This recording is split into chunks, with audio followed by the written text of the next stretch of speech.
విలువైంటి కనిపిస్తున్న వజ్ర వైడూర్యాలు కనిపిస్తున్నా ఎవ్వరు ముట్టలేదు. కానీ ఒక్క ఆయన మాత్రం ఉండలేకపోయాడు. ఎవరు తెలుసా? ఆకాను. ఈ ఆకాను మరి అందరికీ కనిపించకుండా మరి బంగారు వస్తువును, షీనారు వస్త్రాన్ని తీసుకెళ్ళి తన గుడారంలో బాగా గుంత తీసి అక్కడ బాధ. ఎందుకంటే కొంతమంది ఆశలు చంపుకోరండి.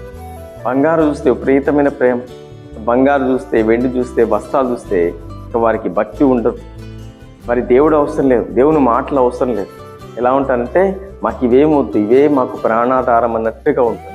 కానీ ఎంత శ్రమ అంటే దేవుడు అతన్ని బట్టి తన ఉన్న వారందరి ప్రయాణాన్ని మొత్తం ఆపేసి దొంగిలించబడ్డ వ్యక్తిని చూపిస్తే వీళ్ళంటారు, ఎలా ప్రభు అంటే అతడు మీ మధ్యలో ఉండకుండా అది నశింపజేయి.